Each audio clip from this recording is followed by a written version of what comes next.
A crowd seated around him told him, "Your mother and your brother and your sisters are outside looking for you." But Jesus said to them in reply, "Who are my mother and my brothers?" And looking around at those seated in the circle, he said, "Here are my mother and my brothers. For whoever keeps the will of God is my brother and sister and mother." That's from today's gospel read from Mark chapter 3. Now, when Mary agreed to become the mother of Jesus, she probably didn't know how hard her life would be. Today's passage from Mark is just one example of what she endured and how she coped with her unique role in history. In the passage, Jesus teaches an extremely important lesson that all people who try to do the will of God are his family, not just his blood relatives. It speaks to Jesus' embrace of a universal vision of humanity that was quite at odds with the village society he grew up in.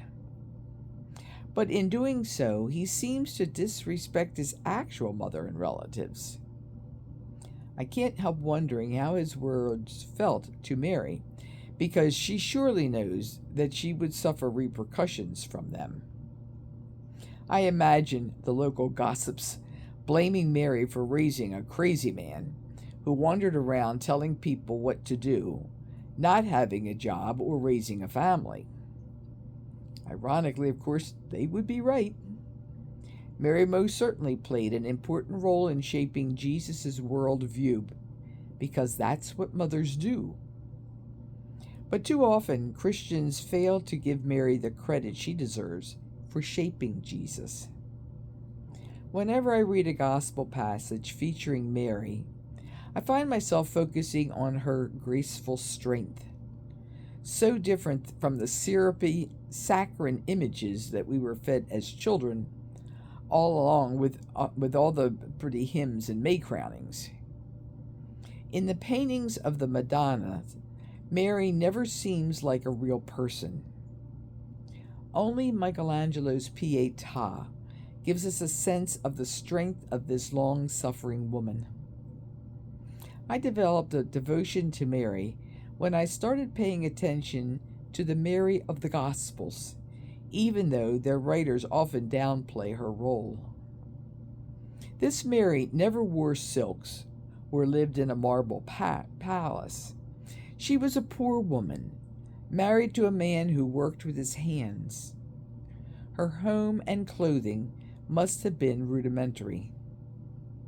She knew how hard it was to raise a kid, and the suffering kids put their parents through, like when Jesus stayed in Jerusalem to preach at the temple, scaring her and Joseph to death. I believe Jesus developed his devotion to the poor the way most of us develop our values, from watching our mothers model what's important to them. When Jesus tells us to feed the hungry and help the stranger, that didn't come from thin air. He surely spent years seeing his mom sharing with those who had less, including hungry strangers who wandered through Nazareth. So I resonate to what Jesus says in the passage about God's universal family of people doing his will, because much of it must have come from Mary's example. The Mary whom Jesus seems to thrust into the background in this passage also models the unconditional love that mothers have for their children, even when their crazy views and behavior make life more difficult for themselves. Amen. Alleluia.